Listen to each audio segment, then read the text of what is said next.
Good morning. Welcome to Rethinking Cyber Threats. This is an expert panel.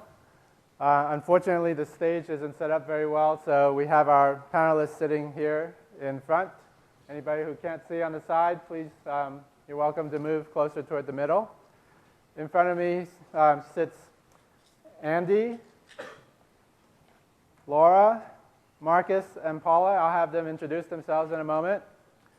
And we're going to have a few prizes along the way. There's some T-shirts over here.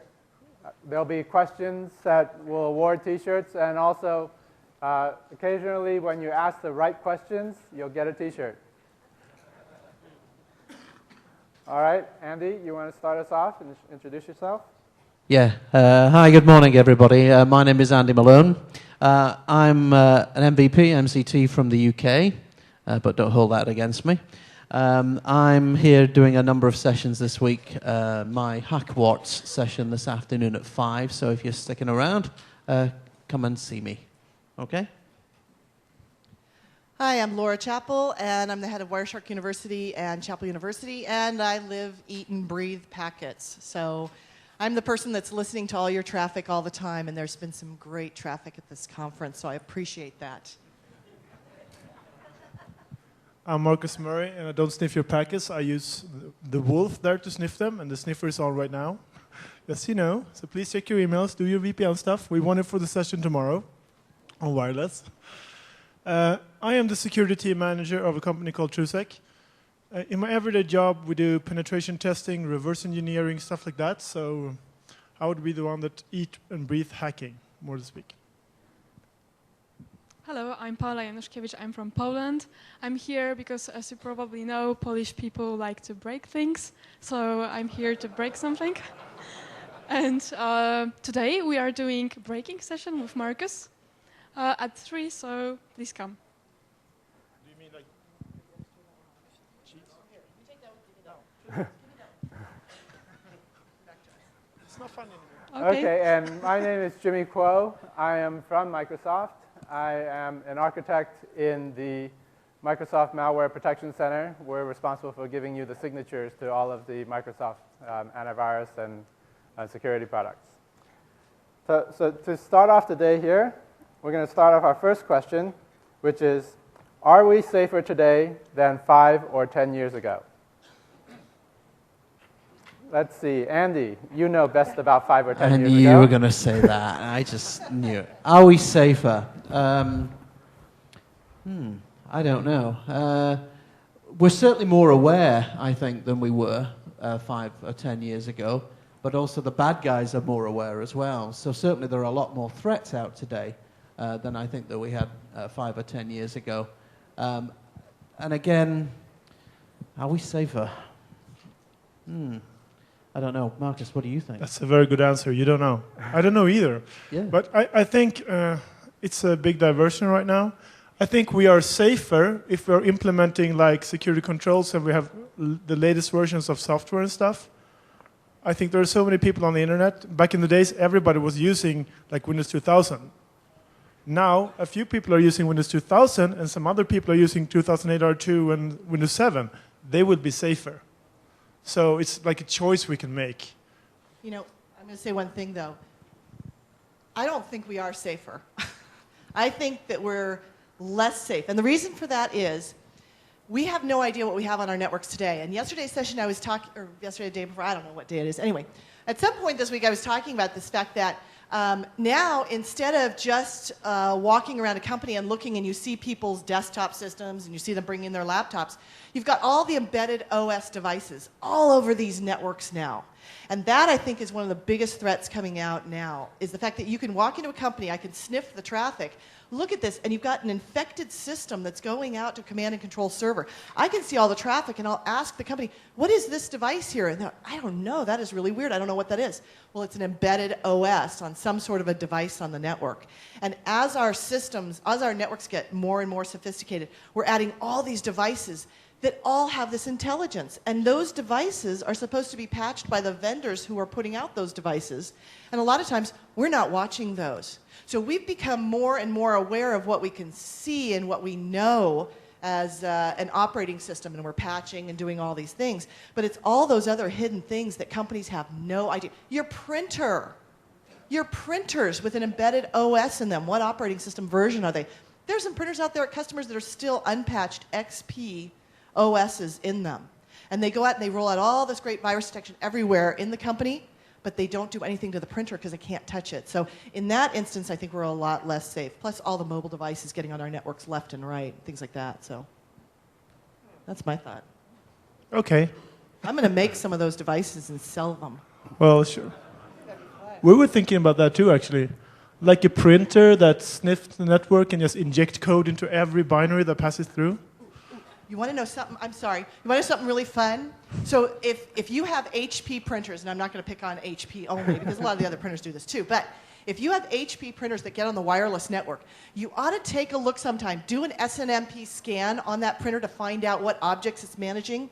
Because what they do is they go out, they discover all the wireless networks they can see, and they maintain that list. And you can go in and get the whole list of all the wireless networks all the way across from the US to a printer in Europe and find out the name of all the wireless networks, because those printers sit there and go, well, I'll just learn, and then I'll talk, blah, blah, blah, blah, blah, blah, blah, blah, blah, blah, blah, blah, blah.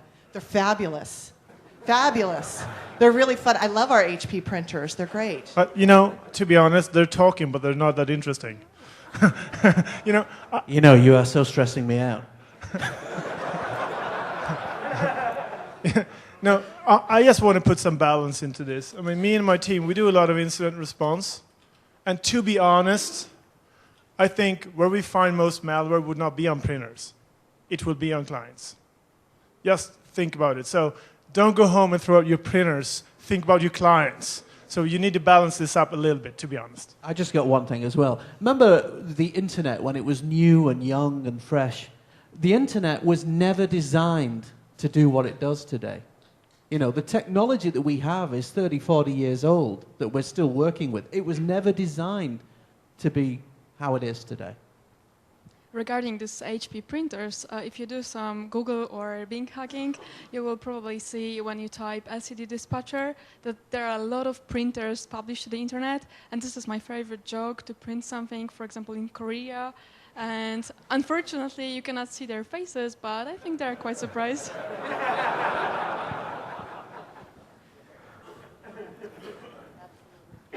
So, Laura, since you consider that we're now not as safe as we were before, how perhaps have you changed over the years in how you treat the internet and what you do?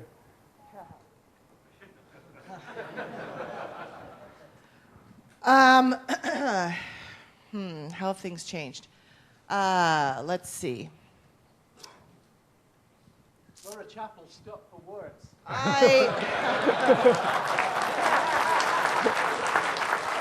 All right, so how have things changed? Number one, because I sniff traffic everywhere I go, I do assume that someone is always listening.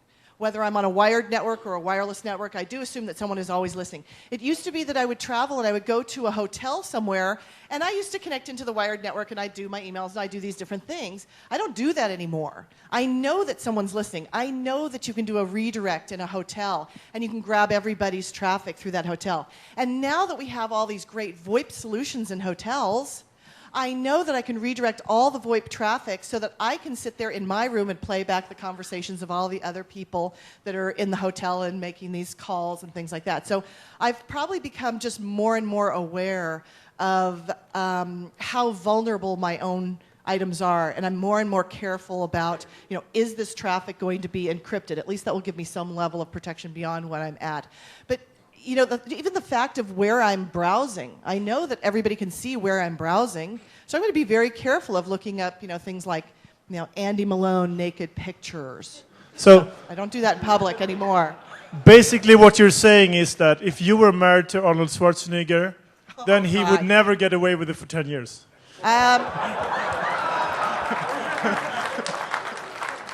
I think what she's saying is you should use Skype instead of VoIP. Oh, hey. Speaking of Skype, since Microsoft bought Skype, are we going to get full dissectors now for Skype traffic? Above my pay grade, I'm sorry. Man. We welcome any of you to step up to the microphone, and if you have any questions. Yeah, you have to go to the microphone so they can record it. So you're talking about, are we safe now? And today with the social networking and all those social networking, people know what you do, where are you, what do you do at the company. And with the APT, you've heard about a lot of APT. Could you comment a little bit how dangerous today are with the APT and the social networking going on with Facebook and all the stuff? There are like different questions. Oh, you want to go first, Andy? Yeah, I was just going to make a quick comment about social networking. How many people are on Facebook? Yeah, okay, of course. Yeah, almost 6 billion people are on Facebook, okay? So in theoretically, I wrote a course for the US military on social networking security. And one of the things that we discovered that you've got all these kids going out, and they're all they're interested in is numbers, right? So they just want to say, hey, I've got more friends than you. I've got more friends than you. So this, how many people in the room have more than 100 friends? Yeah, If you have, you're not really geeks. Yeah, seriously. You know, raise your hand if you've got more than 100 friends on Facebook. Now, think about that. 25, 30 years ago, humanity's a very tribal. I'm going to talk about socio-technical society later on in my session. But we're a very tribal species. And for the first time in human history, we now interact with more people on the planet than we've ever done in our lives. So humanity has changed here. Is that a good thing? Is it a bad thing? Well, I want to comment on the APT question, because that was like 2 questions, wasn't it? And I had some comment here. I'm losing my speech. Okay, well, I'll take over. Let me say something. Is this even working? Yeah, it's on. Okay, all right, I just want to make sure. Okay, one thing about the Facebook thing. If the social networking aspect, the idea of social engineering is so much easier now than it used to be. It's incredible. So if you look at your target, let's say I'm in a bad mood, and I look at my target and I say, I want to get this person. It is so much easier now to sit there and Bing that person, and then do you see that shirt, I binged your mother? Oh my gosh, I think that is so funny. But it's so much easier now because you can now go to their Facebook page and you can find out so much about their relationships, their family members, who they are dating, who they used to date, what causes they're involved in. You know, they're involved in, the Susan G. Komen Foundation or something like that. And then you can contact that person and say, I'm from the Susan G. Komen Foundation and we are looking for this. It is making it so much easier. And our users, we've gotten, I think, better at training our users to not do things like open attachments on emails, but we haven't taught them to not trust anyone in their social network. Because I can sit there and say that I am my brother. I can set up a page, say I am my brother, and then contact my father and say, hey, you know what, I need some money. What I really like to do is get the credit card, Dad. And my dad will sit there and go, oh, okay, let me give you the credit card, honey. Well, I actually have a fake Facebook profile. His name is Evan Hilton. And it's a picture of me, but he's super rich. He drives Porsches and stuff all over the place. And he's got so many beautiful friends. Everybody loves him. And the funniest thing was when he had his birthday. I think like 70 people were like, hey, my friend, happy birthday. I wish you a great birthday. I hope I can come to your party next time. And, because I was like, I'm having a champagne party. Everything's free, blah, blah, blah. So he's got way more friends than I do on Facebook. It's kind of bad. Evan Hilton. Yeah, add me.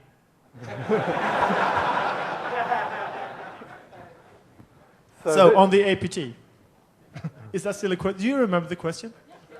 Could you repeat it so everybody else, because I don't remember it. Could you tell us how you defend yourself from the APT and social networking? Yeah. That's what the APT got your network, right? Yeah, how can we defend ourselves from APT? I think that is a very important question, especially when we look at the attacks today, because there are many big companies that are, according to what they report, they are victims of APTs, advanced persistent threats.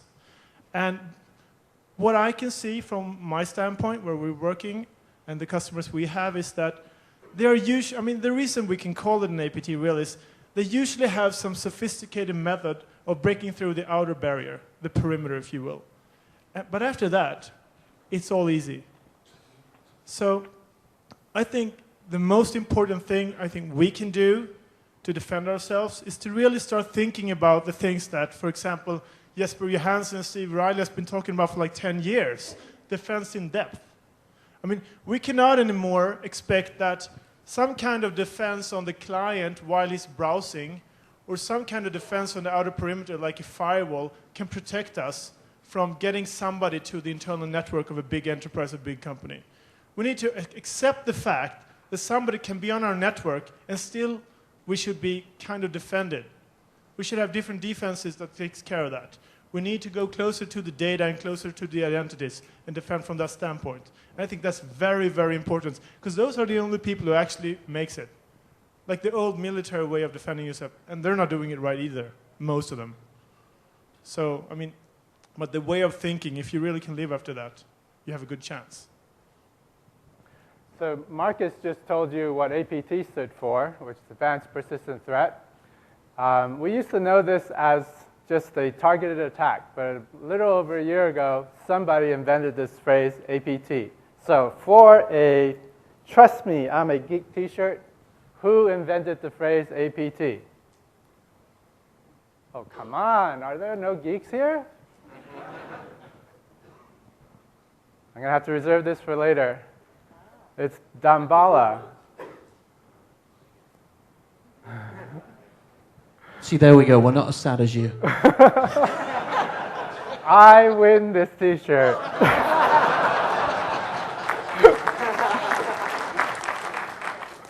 I also have a comment on APTs. I think many companies use that as an excuse also.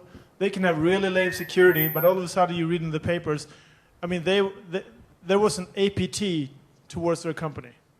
I mean, sometimes, I mean, they get some first step attack, like some attachment to a file or to an email. And somebody brings it out from the junk folder and double clicks it.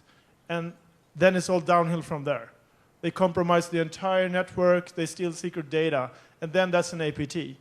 So basic skills will be named APTs many times in the papers.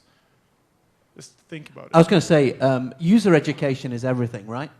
I mean, you know, we're security people. We try and, you know, often we battle against low budgets, right? Security is a terribly hard thing to sell. It's getting easier. But with our users, we're trusting them to be smart, right? So you assume that they know not to double-click on nasty things coming through. Maybe we should stop assuming. Maybe we should start training them a little bit more. And how do they know it's a nasty thing coming through? I mean, I can send my mother a greeting card saying, happy birthday, you know, here's a picture of the kids at something going on. She doesn't know that it's a nasty, virus-ridden piece of garbage that I've sent her just for fun. So she shouldn't be on a computer anyway. It's terrible, you know. And so I think our users, a lot of it is, yes, education. But honestly, if I'm going to go and attack somebody and hit a target, I'm going to try to make it appear to be as normal as possible. I'm going to try to do everything. You know, we're just, the people that are attacking are getting smarter, even as the users get smarter, but you still have this human nature that they're going to trust you based on who you are, supposedly. I mean, my mother will open those attachments because they came from me. And yet somebody else can be sending them to my mother. Would you like her email address? Yeah. You know, but you know, somebody else can be sending them to her. One of the things that I've seen that's become a trend is moving the intelligence closer to the client, meaning moving the firewall devices closer to a client. You remember how we used to throw them like in the infrastructure only, or we used to have them just at the perimeter? Well, now I see that like the switches that companies are putting in, the switches that are closer to the client are starting to get more and more intelligent. Yes, they are a bit more and more expensive there, but the idea is to stop it before it gets into the infrastructure. Also, watching all of the DNS traffic on a network. You can learn so much by just looking at all the DNS queries that go on, because most bot-infected hosts, they're not going to go out and look, they're not going to be hard-coded to go to a specific IP address. They're going to go to a host, like on the lab kit, that sec-sick client trace file, you see that bot-infected host go out and say, hey, I want to look up bbjj.househot.com. And then what you get back is you get back a list of the command and control servers. If someone is watching the DNS queries that are taking place in an organization, just being aware, when you see 40 machines going out and looking for bbjj.househot.com, and it's not, they're not going to CNN.com, they're not going to Microsoft.com, it's just something unusual, you can tell that that's something you have to watch for, besides being able to see all the porn sites they're going to and, all those different things. But it's always good to watch. The same thing can happen with ICMP packets. So you can put the traffic into ICMP packets, and this would work the same way. So in my opinion, in this case, the best solution is just to cut off users from the chain of trust. So create security solution in your network that will prevent from DNS tunneling, ICMP tunneling, maybe some web browsing and so on, and just not rely on the users at all. I totally agree with that. I think we need to come to a place where you don't have to trust the users. I'm pretty tired of saying like, all the stupid users and the weakest link are the users. I think we need to implement solutions that don't rely on the knowledge of the user. I mean, if you look at, for example, Microsoft Azure in the backend, do you really think the admins are browsing the web while they are managing your servers? They're not. It's almost fully automated also, so they can't even do that. I mean, it's a different way of thinking. So I think we need to adapt to that. Another thing that Laura said about the DNS traffic, that is really, really correct. I agree totally. But on the other hand, there is also a change in the world. Not only people are moving to the cloud, also the command and control servers are moving to the cloud. So if I'm getting traffic to Windows Azure or to some other competitive solution that I wouldn't mention here, I mean, would that be illegal or would that be dangerous traffic from my point of view when I look at the network traffic? No. I can host anything in the cloud today. Hey, I've got a question. Am I allowed to ask a question? Yes. Hey, I was reading the BBC News last night, and the US at the moment wants to implement a kill switch for the internet here to protect. Yes? To protect. So when does that become protection as opposed to restriction?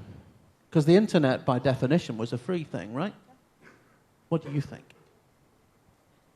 That would be Joe Lieberman that is bringing up this bill of doing the kill switch, and he's behind this whole thing. And the idea is that, and you've got to understand that the idea of the kill switch was not that it's going to shut down every company's access to the internet. What it is it's to stop the bleeding when we have an infrastructure-based attack, infrastructure going after nuclear power plants as well as regular power plants and water supply and all of these different things. So the idea was to stop the bleeding, and that's sort of an old forensic term. The first thing you do is you stop the bleeding, right?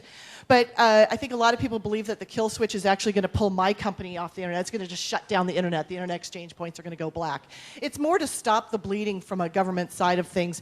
And there are a lot of caveats in there as to what would cause the kill switch to ever be implemented. And a lot of that has to do with if the infrastructure in the United States, we believe that there's something that is malicious there, and you've got infrastructure devices attacking each other, that would cut off those communications. The problem is that we just did a denial of service on ourselves. The kill switch is, again, it's the gun with the target that you put on your foot, and then you shoot yourself in the foot. So, I mean, really, honestly, I think, number one, I think Joe Lieberman is not a very technical person. If you read anything that a United States government senator or any government employee talks about in computers and networking and technology, these are AOL users, you guys. They can't even make their own Facebook pages. They have to have aides do that for them. The fact that these people are involved in this, and I know that you've been involved with the government groups and talking with them and things, and you've probably seen that. It's horrible when they say, oh, it's very important that we shut off all TCP/IP. It's like, no, TCP/IP. They don't even know what it stands for. So what we have to be careful of is allowing these people to put these bills in place and run wild when they have no idea how the technology works. Terrible. Okay, that's all I have to say.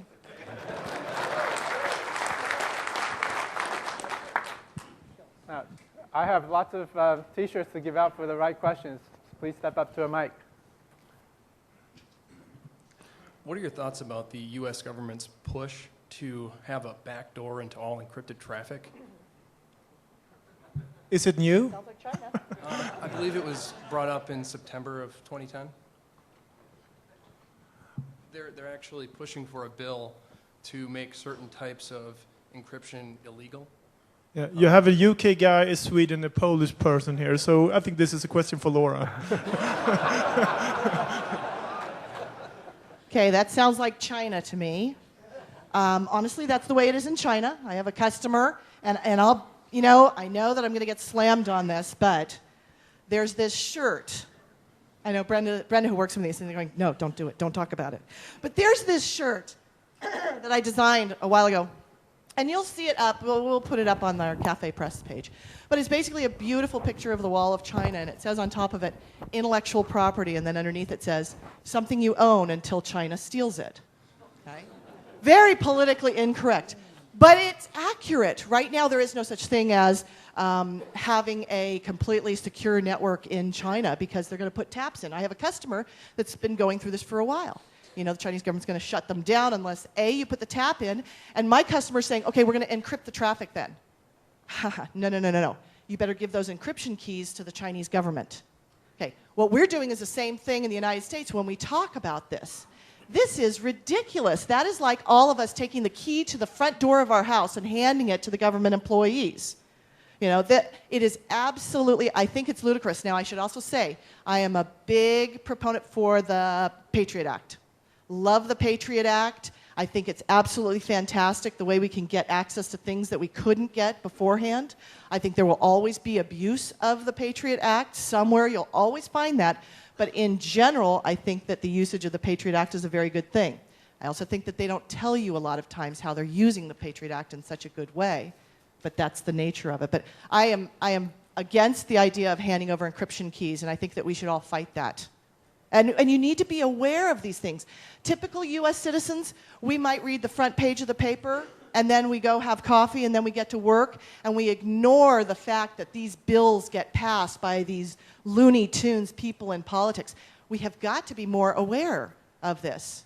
I will add something opposite to discussion. I'm just back from Syria, and I've seen some elements of infrastructure, probably for web filtering. Can I just say one thing? She went on holiday to Syria. So cold.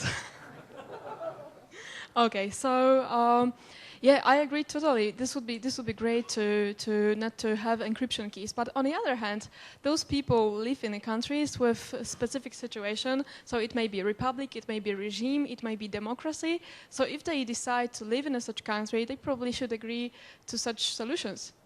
But look at many of these countries. They just flip the switch to kill the internet when it suits them. Okay, so the question is, you start asking for people's encryption keys, you start shutting down the internet when you feel like it.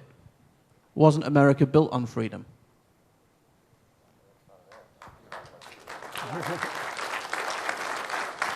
We have a question from the floor. Okay, will the adaptation of IPv6 change this warfare, this cybercrime?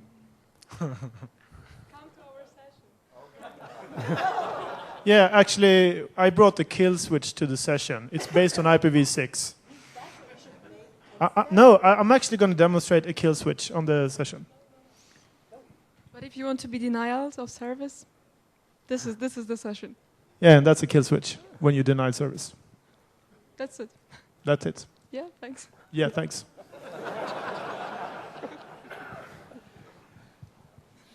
Hi, great session. Laura, I love that idea, social engineering your parents for fun and profit. That sounds like a great idea. Basically, I have two questions. The first one's a little longer than the second one, but effectively, the browser security model has been broken since it started. Obviously, JavaScript has helped bring us to a point where we have Web 2.0, 3.0, what have you. Basically, we're in a situation now where a user cannot protect themselves or even from the internet. I mean, even by going to CNN, even by going to the Wall Street Journal, the ad banners themselves can inject code into the browser. And we have JavaScript running in PDFs. We have a situation where we have just scripting running wild. What is the future? How can we fix this? I mean, even in HTML5, we have issues with scripting. They're not called scripting, it's called HTML5 code, but it's the same thing. How can we move forward? What do you see as the future in protecting and ensuring that users can get access to content, to use web apps effectively and securely as we move forward into a cloud-based economy, environment, what have you? My second question is with IPv6, kind of piggybacking what the gentleman just asked, but the US is so far behind China, Asia, and IPv6, and obviously there are a lot of things with IPv6 tunneling over IPv4 and a lot of other benefits to it like IPsec. That's a lot of traffic we're not even going to see. So what are your thoughts as far as IPv6 security, the future of it, and shouldn't we be moving faster towards IPv6 in order to stay ahead of the curve? Thank you. Oh, a shirt. Yeah, it wasn't on my list, but that He deserves gets a a shirt for the longest question. Yeah. I think there was like 5 questions in the middle and 1 in the end, though. But so I don't think that's the longest series of questions. I'm not a coder, I'm a hacker. Well, okay. I break I'm not a things. hacker, I'm a protocol analyst. So. Yeah, exactly. But you want to talk about the coding idea, the browser? How can we protect ourselves from browsers? You want to talk about what you would recommend? Oh man, I think you have a very good point there. I just think that maybe we could just start by doing all the things we should have done a long time ago. Maybe we should run as local users. I mean, maybe we should start thinking a little bit more about how to secure the platform itself. Maybe we should start looking a little bit at app locker and stuff. Because even though that is some kind of injected JavaScript that you cannot control using app locker, they will download a binary later on to control your computer and do stuff like that. So there are a lot of things we can do today. But in the future, if we look, I mean, I don't know, 5, 10, maybe even 20 years to the future, I think that we need to change the way we interact with the internet. We need to prove identity in a better way. We need to know who is trusted and who is not. We need to close down the platforms a little bit. And I think we're going to get there. I'm not necessarily saying it's a good thing, because maybe that will take away a lot of competition from the small companies and turn everything into what we're seeing right now, a change to the cloud. A few very big players, but they may be capable of presenting like trusted websites, trusted platforms that has absolutely no interaction with untrusted parties. I mean, today, almost anybody untrusted can produce data on a website. So I cannot explain my ideas here because it's like a big thing that I have in my head, but it has to do with like DNSSEC, SSL certificates, a new way of proving identity, trust chains, stuff like that. But I think that's where we're going to end up when we can say that today I can have a secure browsing experience. That's what we need, and it's a big change. We're not there yet. But we can do a lot of things to just change from being the obvious target to somebody that would be pretty hard to target. Yeah, I don't think we can protect against some of these things today. We're just not there yet. In the area of IPv6, let me ask all of you in the room, how many of you have an IPv6 production environment in place? Okay, that would be 2. You should all raise your hands, actually, more or less. Well, no, in production environment, where literally they are not IPv4, they have migrated to IPv6. Okay. How many of you are going to be migrating to IPv6 within the next 12 months? Wow. Why are you not migrating to IPv6? Fear of the unknown, product compatibility, more complex infrastructure that you're going to have to develop. And you know, there's a lot of knowledge that goes into running IPv6. I mean, you really have to understand what's happening there. And when a lot of people look at IPv6 and they say, you know, this is a great solution, those of you that raised your hands and you said you're going to migrate or you have migrated, it would be interesting to hear, why did you migrate? Why did you do that? And I think for Tech Ed next year, I do believe that that's something that has to be discussed. I think people need to sit here who have moved to IPv6, and you need to stand up here and you need to say, this is why we migrated and this is our experience. If you go to kame.net, K-A-M-E.net, Net, Kami.net. That's a group in Japan that's been very open about their migration to IPv6 and how painful it was. And we're really happy they have explained this to us, because what we get to do is we get to watch them hit their heads against the wall and the blood is dripping down and drying, and we can sort of sit back and go, what did they go through? I have very few customers that are running to IPv6. One of the things that they feel is, when we go to IPv6, we'll be able to do IPv6 secure headers. And what they want is they want the ability to encrypt the header right after the IPv6 header. They want everything encrypted from that point on. Okay? So they want the TCP header encrypted. They want the UDP header encrypted. They want all this capability. What did that just do to your port filtering firewalls? You just broke it. So, I mean, there's so many things you have to think about before you implement IPv6. And bad implementations, terrible, terrible, terrible things that can happen. And I have an addition to that. On modern operating systems, like the one you're hopefully using today, IPv6 is enabled. It's just going to be unmanaged. So whenever a hacker or a pen tester or whoever does it, when somebody announces a route, they will tell you that from now on, this is your IPv6 IP address and you should route through me. I can intercept your traffic and I can redirect it and I can do stuff with it. And IPv6 is preferred over IPv4. So you will actually use me. So you are probably running IPv6 today. You're just not using it until somebody comes along. If you want to see IPv6 traffic just on your Windows systems, you sit there and you boot up Windows, I can just tell you, if you go to www.wireshark.org, where you can download Wireshark, you will see that if you've left your system in the default state, which is both stacks running simultaneously, you'll actually see that by default, you'll do a DNS query for the A record, the IPv4 record, then you'll do your DNS query for the AAA record, yeah, I did enough of those, and that's the IPv6 address, and then you'll see that you'll connect to wireshark.org IPv6.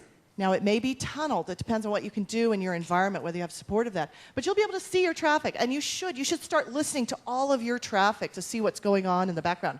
IPv6 shocks people when they're like, oh, yeah, we don't use it. Yes, you do. You've got it everywhere. And if you haven't protected yourself against IPv6 hackers, you need to sit and do that. If you're not using IPv6, you've got to be aware of what's going on in the background, because it's everywhere. And like Marcus said, he's very devious. If he comes for coffee at your company, you need to shut down all access first. This is not good for business, Laura.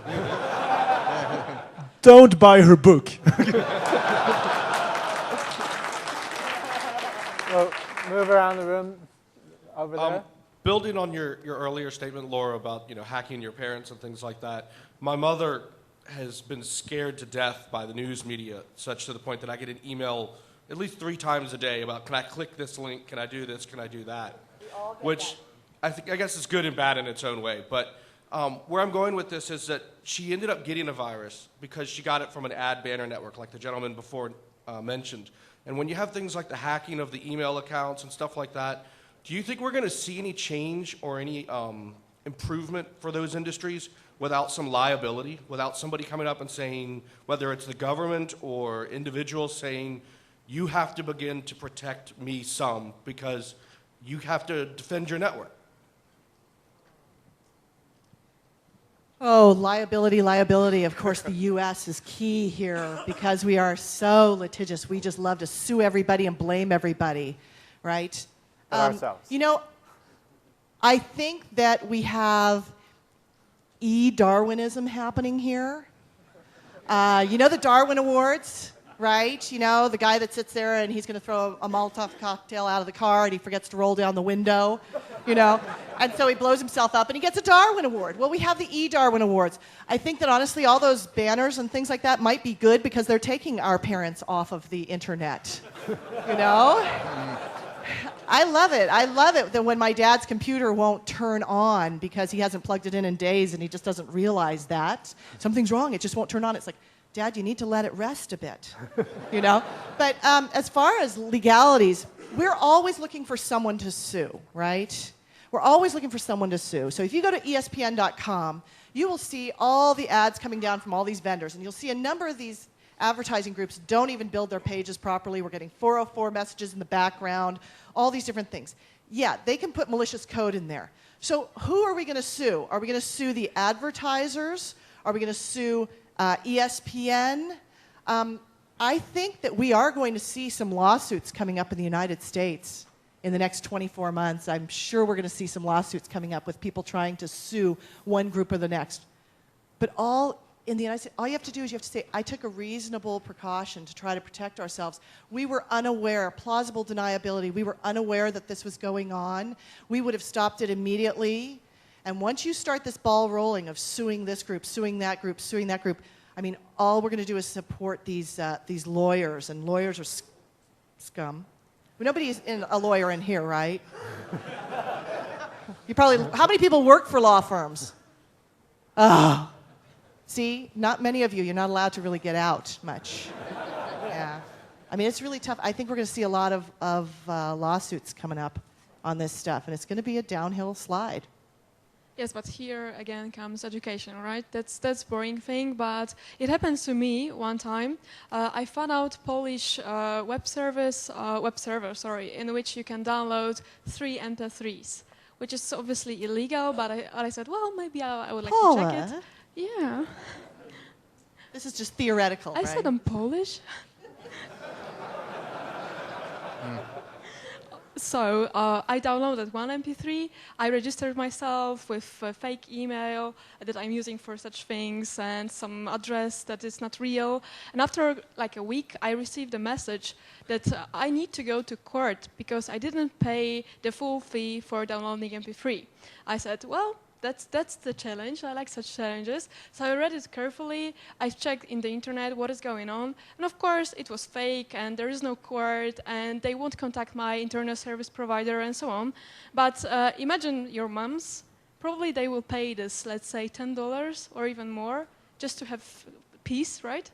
So this is the education. Yeah, I have an amazing example, actually. I have an 8-year-old daughter, and last week, her teacher sent an email to me and every parent in the class. For your information, a mail I got from the police. And she sent us, there is a new virus. It's very dangerous, super duper. You should not look at this. Please read the enclosed PDF for more information.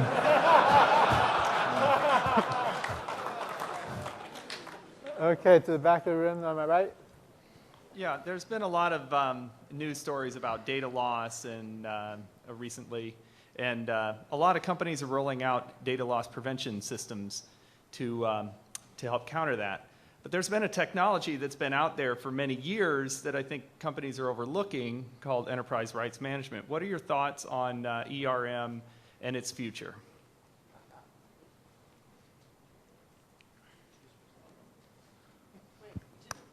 Hey, there we go. I think it's one of the most underutilized tools out there.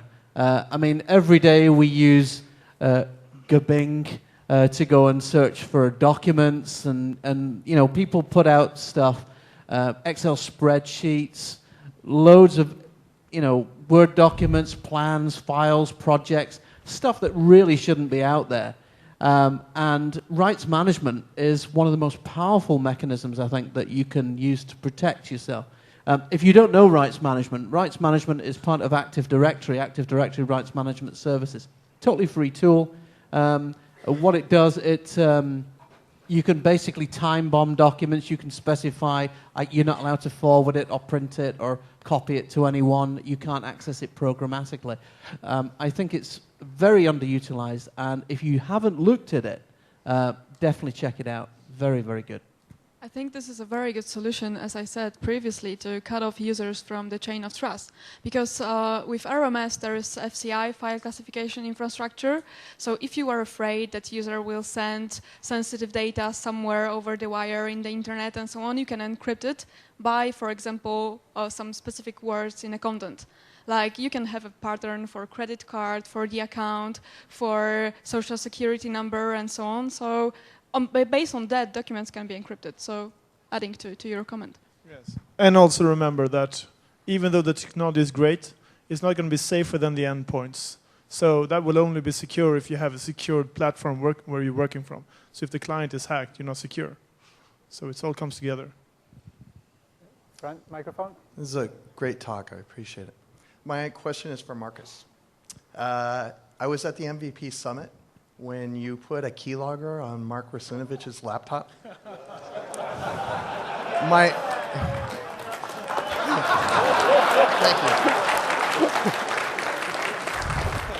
you. My question is, did he discover it with his sysinternals tools, or did he re-image? Do you realize I want to be back next year? That guy is not only my hero, you're my hero, Mark. He's a technical fellow and is very important at Microsoft. Well, he allowed me to put a keylogger in his computer. And I gave you the USB key for that, and I'll tell you, I smashed it with a hammer and then I burned it. Well, let's say maybe we can do a session on that someday. He doesn't do co-sessions, so maybe we have to have 2 different sessions. His point of view and mine. Thank you. I cannot answer that question, I'm sorry. It's an MVP NDA thing. Okay, It was fun, though. The back microphone? My question is, VUPIN supposedly came out with an exploit for Chrome and then refused to tell Google what it was so they could charge their clients to actually have it. A French firm, VUPN, it came out like a week ago.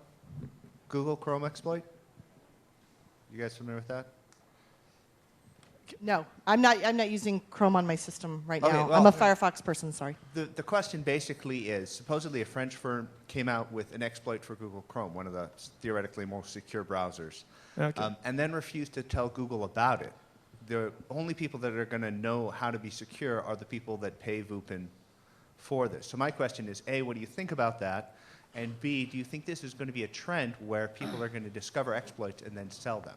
That has been a trend for so many years. You would, I cannot say that. You would feel bad. I think one thing we need to realize, like we're talking about, maybe if the government, this and that, would have a backdoor in our computer. Trust me on this, and I will tell you this from my heart. I belong to a small security company. We're only like 30 people altogether. We are a few reverse engineers, and it will take us approximately up to a week to find a zero-day vulnerability in some kind of broad spread application or operating system, if you will. So if you, for 1 second, doubt the fact that every government in the world has these kind of tools that are not reported, if you hesitate for a second about the fact that all of these competent security companies can do the same thing, we're not that special, we're just special. It's just, everybody has it, and there is a big market for selling it. So it exists today. How do you think, like Stuxnet, how could they have like 5 0 days?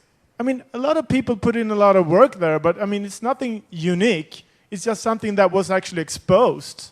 And they had to use 5 because it was such a complex task to get into that nuclear plant.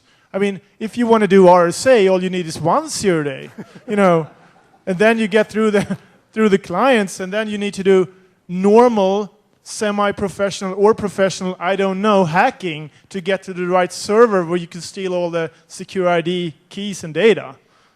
And this is not hypothetical, this was in the papers, so I can talk about it. This is going on. Just realize it. And if you are that kind of target, you need security in depth. And if you're that kind of company who's threatening a government like that, then I think you need to think about ethics as well. What do those people care about ethics? Are you kidding? It's all money. Yeah, honestly, if I've got, both my kids need braces, and then we've got college coming up and all these different things, I know that there's these tremendous vulnerabilities in some sort of an application where you talk and you, it's free and all that. And at least it's free now. Somebody's got to make up that 8.5 billion somehow. Anyway, but money. it is ethics. It is ethics. I may know this, and then we have a gentleman in another country. They may know that. It is going to be ethics, but there's nothing we can do against that person. They're going to exploit it in the way they're going to for cash, and if they need the money, they want to fund something that they're doing, they're going to do it that way. But in general, for those of us that work in the security environment, when we find something that's huge, those of us with ethics do contact the vendors. We do contact the vendors. I have some friends who are hackers that have been in prison before, and they don't feel comfortable contacting the vendors directly, honestly, because they're afraid that these vendors are going to go and throw them back in prison because they've already got a record. They're known this way. You know, law enforcement knows them. So instead, they'll come to me, and I get to contact the vendors because I have this trusted relationship with them to tell them, hey, look, there is this problem here, and you need to work on it and fix it. Still to this day, though, contacting vendors to tell them about this thing does not make them fix it unless you go public or you say, you got 60 days, and this guy over here is going to go public. You got to fix it. And that's too bad. That's too bad, but it costs a lot of money to fix it, I know. But it differs from vendor to vendor. I would honestly, from my heart, say that Microsoft is one of the best players in the market when it comes to taking that seriously, because they can relate to what happens to their brand when they don't. So.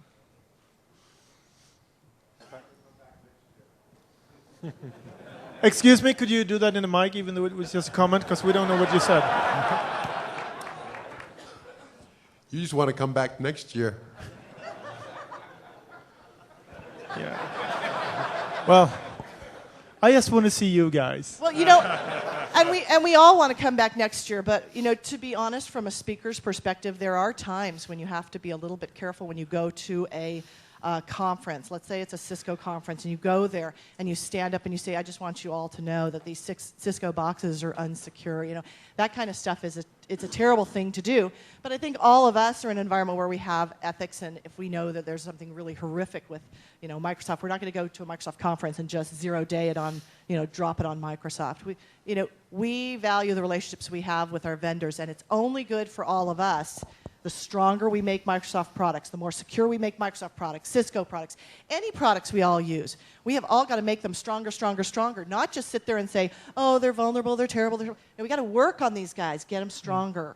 Yeah, we do have a common goal. I mean, we're all using the Microsoft platforms. So I depend on them, and this is one of my crusades to make them more secure. So it's honest intentions. If I thought there were patch management processes or that were bad, I would tell them. I would. Question? This is terrific. I really appreciate you guys doing this session. My question is the IPS dead? If it's potentially a place where you can exploit it to actually reverse its effect, and it'll affect it in like a denial of service in your environment, ruining your connections to your partners, and basically doing the opposite of what its intention. The prevention. IPS. Oh, okay. No, I don't think the IPS is dead. I think anything that makes you more secure is a good thing. Again, it may differ from vendor to vendor, but in general, for example, the Forefront product, for example, I think is excellent, the TMG product. Yeah, exactly. But what if it's dead? By design, TCP/IP stack has a couple of, I would say, improvements. So nowadays, you've got attacks like Teardrop LAN, any other that are transport layer based, and we are no longer vulnerable. Of course, that you may be flooded, you may experience some denial of service or small impact on performance, but probably in this case, you should wait for a while to make it happen. To the back of the room I here. think I just have one comment on the IPS thing. To me, it's a spam filter. You know, it will not protect you from the advanced persistent threats. It will protect you from the junk. So from that perspective, it's okay. Just you have to configure it right, and you have to know that there can be a lot of false positives and stuff. So, I mean, it takes some knowledge to configure an IPS. That's basically, I mean, it can be very dangerous if it's not correctly configured. All right, real simple question. And I'll ask it because I know everybody else in the room wants to know the answer to this one. How do you protect against stupid? and here's the scenario. I work at a college. We have a self-service password change page. You forget your password, you answer a couple questions, you can reset your password. Unfortunately, probably 90% of our students have all that information available on their Facebook page. I mean, we could try education, but that doesn't work. Maybe you should be a teacher at another school, man. It doesn't seem you don't seem to have the best material there. School, so. Yeah, start looking for a new job. Well, you know, I have a customer that's interesting. What they did was, instead of just looking at education, and now they did a really good job on education. They did a really good job. Everyone in that organization was forced to not only go through an educational program, which was just video online, not a big deal, didn't take a lot of time, but they were tested on what they learned. For you to throw users into a lunch and learn and talk about security and not test them is ridiculous. They will not learn it unless there is some consequence to not learning it. So for this customer, A, there's a video training system that they go through. These are the requirements. B, the user has to say that they agree to abide by certain rules regarding security. And then C, they check them. Literally every night, a security guard walks around this firm and looks at all the cubicles where people are sitting. And if that user has got a password showing, is still logged into their system, they get a tag on that. And they're only allowed a certain number of tags until their paycheck gets affected, because they are causing the problem in the company. Now, there are a lot of things the company can't see, but there's got to be some consequences there. Then again, you'll never be able to train my father on security. It's just not going to happen. So I would fire him from the company. You can't fire your students, though. I'm a technical guy. I would give them OTP, and I would think twice before I give them RSA security. But if they write the password on Facebook every minute, it's not going to be a big problem.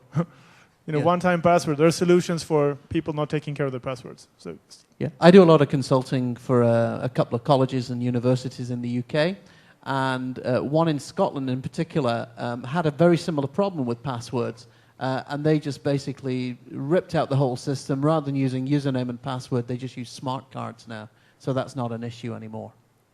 And that's one of the issues. That's one of the things we're looking at is smart cards. But it is so. I guess the second part of the question is, how do you educate users not to be so forthcoming with information?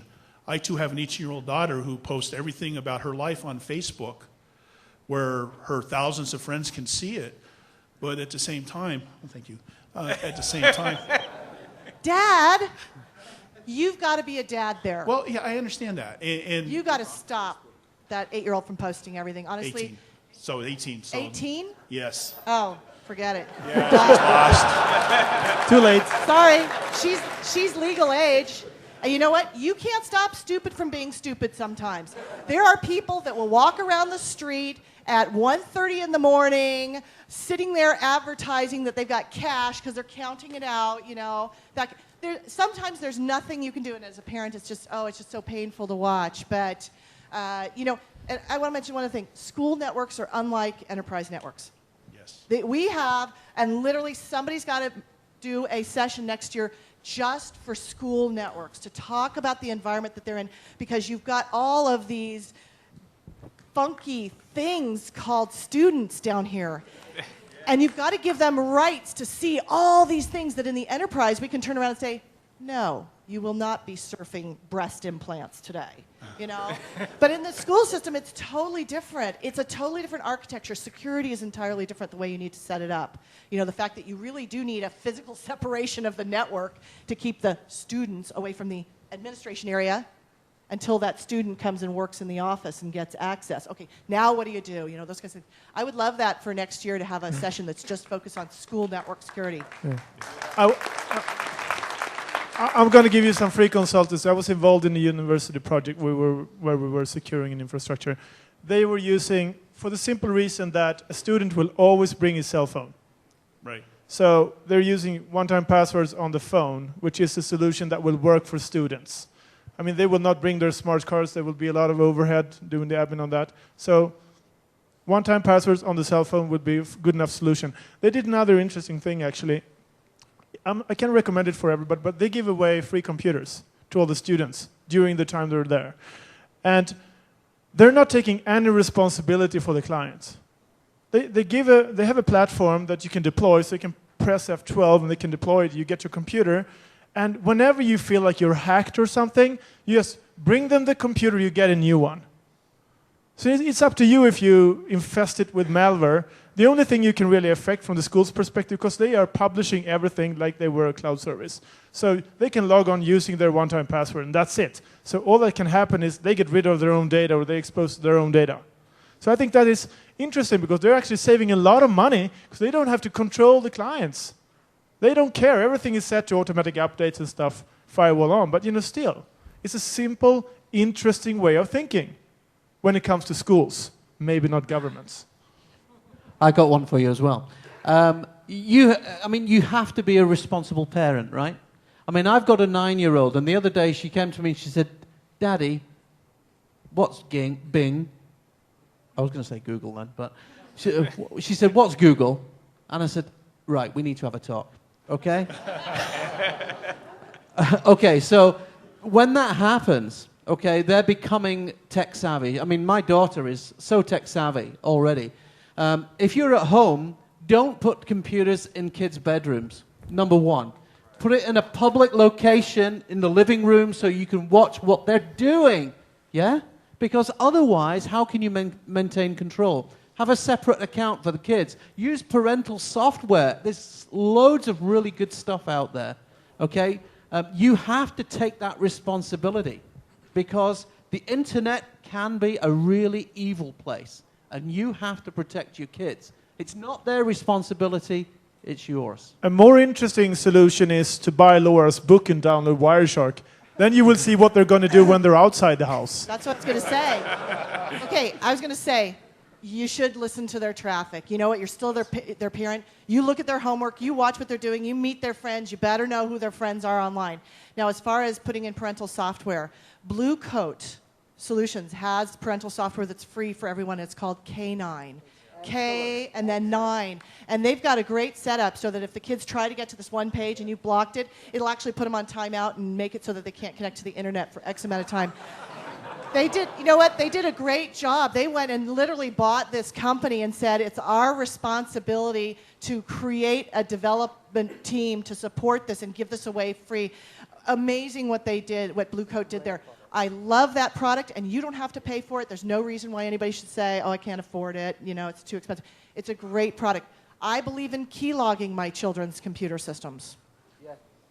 I want to know every one of those passwords that they're using. But I do like listening in on their traffic as well. It just gives me a general idea what's going on, what they're interested in. It makes us closer right now. And don't give your kids smartphones. Give them stupid phones. We only have 10 minutes left, and so the people who are standing up, we hope to be able to get to your questions. We go front, back, there, and I have T-shirts for all of you. Thank you. And we're going to try to be quicker so that we can get many questions and hopefully many answers. So my question was really kind of broader. It's kind of along the same lines of how do you cure a stupid? Because if you really look, over the past 5 years, we've had a dramatic increase in press coverage on top of data loss. We've had PI laws, PII laws, HIPAA, PCI, all of the SOX, everything has come into compliance.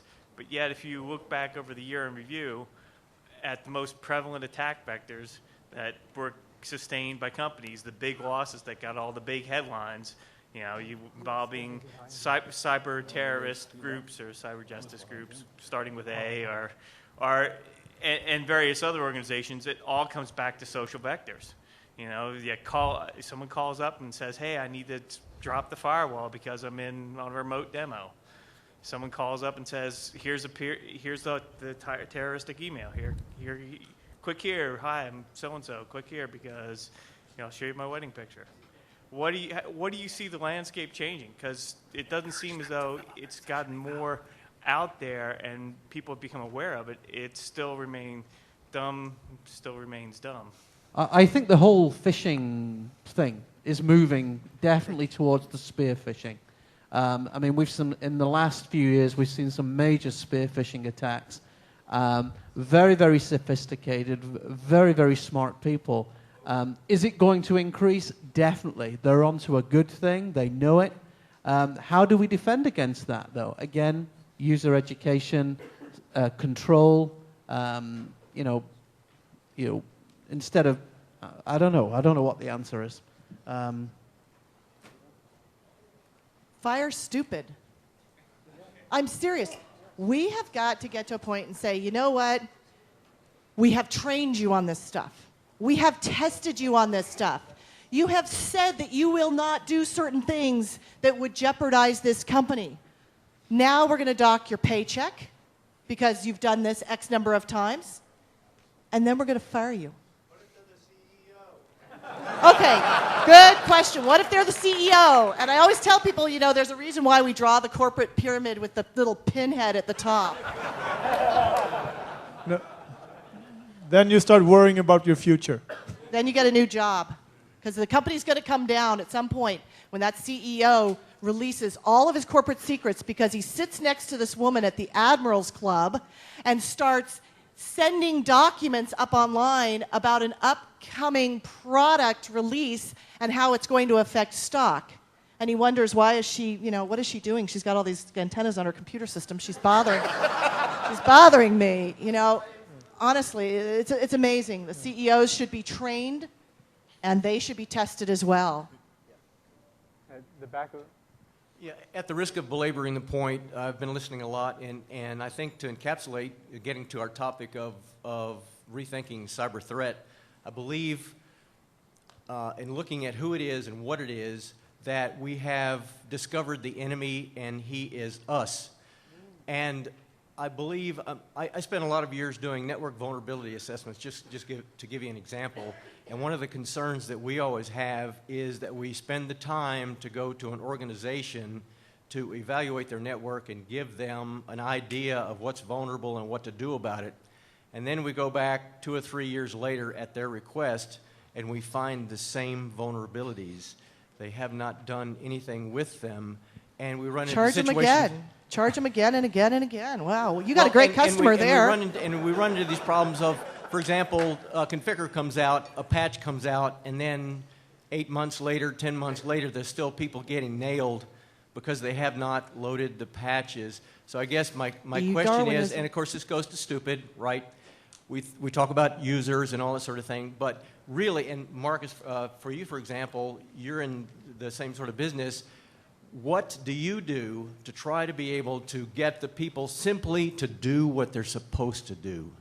First of all, you need to understand why. I mean, they have probably built their infrastructure over time of maybe 20 years, and they have complex environment where they didn't really have that kind of planning from the beginning. So it's you have to respect the problem. Because when I started out fresh, I came to all these companies and I told them, you have all these problems, you need to fix them now. I didn't even realize what it would take to fix those problems. You need a shift in the entire IT infrastructure. And I think that shift is actually happening right now, whether or not we like it when we talk about the cloud.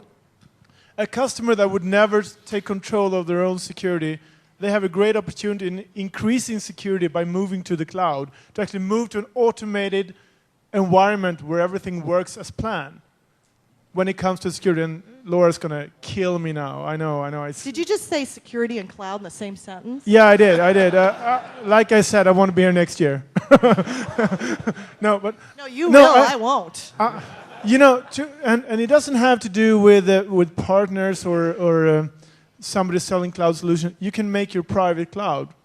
I mean, you need to change the infrastructures. You can host it yourself, but you need to go to the next generation. Okay. Everything is dependent on everything, so we can really make security here. We need to envision a new environment, start making it come true, and then migrate into it without too much compromise.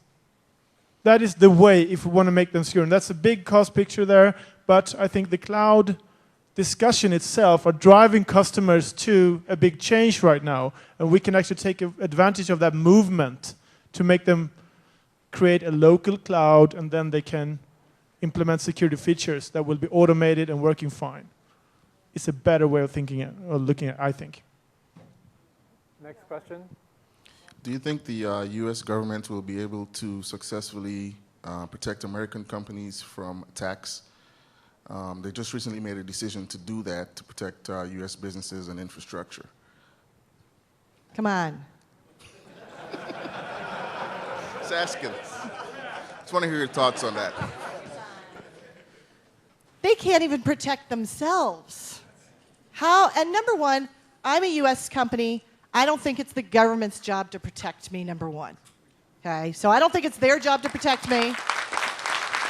And I don't think they really would want to protect me anyway.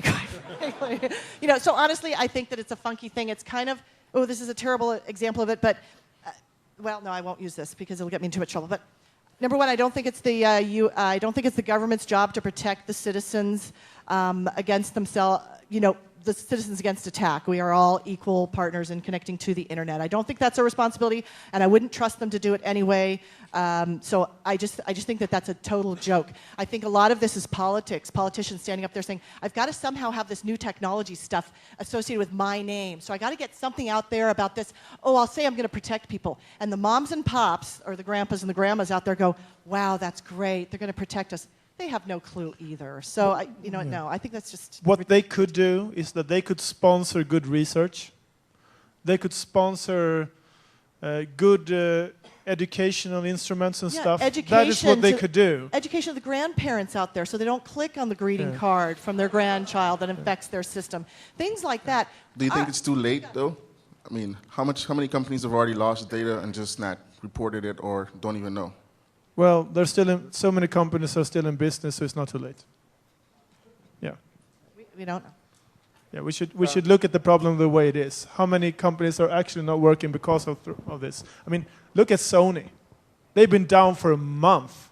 Their whole big gaming network, 60 million users, something plus, I don't know, maybe it was 70 million. They're going to be there tomorrow. No, I think so. Maybe not the gaming network in the same way it used to be, but Sony's going to be there. So you can take a lot of heat without dying. But you get hit, something like that, then there's that whole thing about trust, right? So, you know, do you trust Sony now?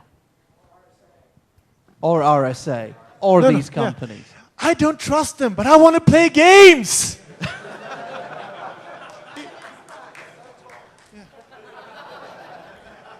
Okay. Hey, win an Xbox. Okay, from the back of the room. So when I've spoken with many of my clients, some financial investment firms, social service agencies, the users are not aware that email is transmitted in the same way as a postcard, unencrypted. And our tools, like Outlook, don't make it an automated setting or an easy thing to do. That's a disappointment to me. What would you suggest I tell my clients to do in order to be able to send emails and receive emails in a way that they can trust them, so that if there is that attachment, they can have trust in it? Okay, number one, you can never trust an attachment unless you expected it and you have an out-of-channel communication saying, I'm sending it to you. I mean, honestly. Because I could send all of you an email and say, hey, this is the Laura's Lab Kit ISO image. It's an executable. Just click on it and it'll open it up. And you might open it up because you trust me, but I never told you I was going to do that. Andy sent it to you. He was in a dress that day, and he dressed up as me, and he sent it from me. And he decided to send, he decided to send this malicious email to you. So, I mean, really, honestly, how do you ever say, oh, you can absolutely trust everything that's coming through email? You can't. And that's my vision for the future. That's something that we need to deal with and get to in the long run. We're not really there yet. You can do different ad hoc solutions. You can encrypt stuff, and you can provide identity in different ways, but we're not there yet. We don't have any good intercorporate solutions for that are really popular and working today. And the default of not having encrypted email is to support the low-end user, to make it so that they can just pop on. It's the same thing as having, IP address 169.254 will auto-configure, so you at home, you can come up, you don't have to do a lot of configuration, all that stuff. That's just the low-lying stuff. We know that that's just default settings that are really, really simple, so that's why that's that way. It just has to be. So our time is up, unfortunately. Before I ask the panelists to give one last word, I need to remind you all to fill out the evaluations. Our Whether we get to come back next year actually depends on that more than what they just said. So if you want them back, give them all high scores. Now, do you have any last thoughts as to one last thing that you want everybody to walk out of here with? And Yeah, before well, they leave?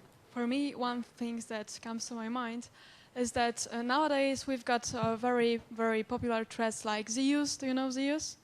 And Z-bots? Yes, Zeus, right. Exactly. So watch your banking websites, because nowadays it's spreading, it's very popular, and it's installing on the local computer, and this will provide you the website of the bank. So read carefully, do not install anything on your mobile. This is a very common issue right now, so that's my comment from me.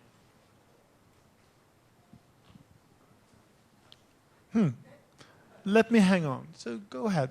Okay, I'll just say something. For those of you that aren't familiar with Zeus and Zbot and all that stuff, if you would like to see a trace file of what Zbot looks like, an active install of Zbot, you can go to openpacket.org. You can go to openpacket.org, and there's an actual trace file for you to look at. So you can kind of get a feeling for what it looks like traffic-wise. And so if you want to implement some sort of filtering system to protect yourself, that's a good place to learn about Zbot. I, of course, would like to see all of you become familiar with what normal traffic looks like on your network. I'd like you to start taking your own trace file of your own systems communicating when you're not touching the keyboard. Know what's going on in the background. Become familiar so that when these problems come out, you feel more comfortable. You can ramp yourself up a little faster because you know how it's doing the exploit and what it's relying on. So education, education, education of you first. And then educate your users and test them. And then dock their pay. If they're going to cause your company money later on, make a consequence to not following what you set in place as your security regulations.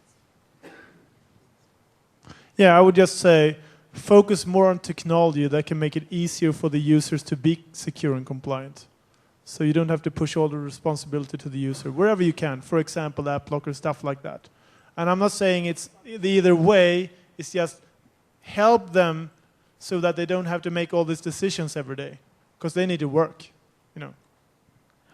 For me, data is nuclear waste. It doesn't go away, ever. Ever. So everything that you do, everything that you put out there, Facebook, Twitter, LinkedIn, whatever, treat it as public. Everything is public, right? Treat it as public, and you won't go wrong. Thank everybody for coming here.